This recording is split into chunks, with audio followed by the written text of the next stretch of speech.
of Vande Mataram points towards the mindset of a दिमागी नक्सल ecosystem mindset. ध्यान से आप देखिए, क्योंकि इसके बाद कई कांग्रेस पार्टी ने स्पष्टीकरण देने का प्रयास किया। मैं फ्रेम बाय फ्रेम आपको यह बताना चाहता हूं कि कांग्रेस ने सिर्फ फ्रीडम फाइटर्स का ही अपमान नहीं, इस देश के संविधान का, इस देश की संप्रभुता अखंडता का और इस देश के 140 करोड़ देशवासियों का अपमान किया है वंदे मातरम के उद्घोष का विरोध करते हुए, और यह सोनिया गांधी और राहुल गांधी ने किया है। अगर आप देखेंगे ध्यान से उस वीडियो को, जब वंदे मातरम का उद्घोष चल रहा था कांग्रेस पार्टी हेडक्वार्टर्स में, सोनिया गांधी यहां पे सामने इंडिकेट करती है, हाथ दिखाती है कि रुक जाओ। वो इशारा करती है कि वंदे मातरम को कांग्रेस पार्टी हेडक्वार्टर्स में रोका जाना चाहिए। फिर जब वहां पे नहीं सुना जाता है, फिर वो वापस से दूसरी बार इशारा करती है और कहती है कि रुकना अनिवार्य है। उसके बाद में वो उनको कहती है कि पीछे जो बैंड है, अगर आप ध्यान से देखें, क्योंकि ये एक ऐसी व्यक्तिगत दृश्य है जो इतना गुस्से में है कि वंदे मातरम कांग्रेस पार्टी हेडक्वार्टर्स में पूरी तरीके से कैसे गाया गया, तो वो इंडिकेट करती है और उंगली के तरी धमकी देने की कोशिश करती है। जब वहां से सब कुछ नहीं सही होता, तो फिर वो राहुल गांधी की तरफ देखती है और बाकी के जो कांग्रेस नेता उनके साथ में खड़े हैं उनकी तरफ देखती है और अपना गुस्सा प्रकट करती है। मैं पूछना चाहता हूं कांग्रेस पार्टी से, अरे कांग्रेस पार्टी, भारत का ही उद्घोष हो रहा था, वंदे मातरम का ही उद्घोष हो रहा था, इतनी विपत्ति या इतना आक्रोश जब कांग्रेस पार्टी की रैलीज और कांग्रेस पार्टी के समर्थक पाकिस्तान जिंदाबाद के नारे लगाते थे, तब इनकी लीडरशिप को करते हुए नहीं देखा। पर जब कांग्रेस पार्टी हेडक्वार्टर्स के अंदर वंदे मातरम का उद्घोष हो रहा था, तो सोनिया गांधी एजिटेटेड ही नहीं थी, गुस्से में ही नहीं थी, वो ऐसे प्रकट कर रही थी जैसे अपराध हो गया। The actions of the Congress party pointed towards a psyche of a दिमागी नक्सल ecosystem which behaved as if a criminal act was conducted in the Congress party headquarters।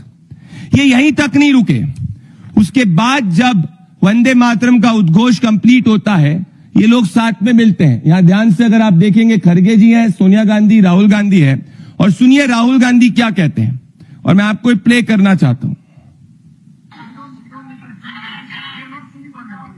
Quote unquote Rahul Gandhi कहते हैं, We don't need to sing. We don't need to sing Vande Mataram. पहले तो राहुल गांधी जी, ये कोई गाना नहीं है, ये भारत के स्वतंत्रता सेनानियों का उद्घोष है। ये इस देश के 140 करोड़ देशवासियों के मन में जो पेट्रियोटिज्म का भाव है वो है।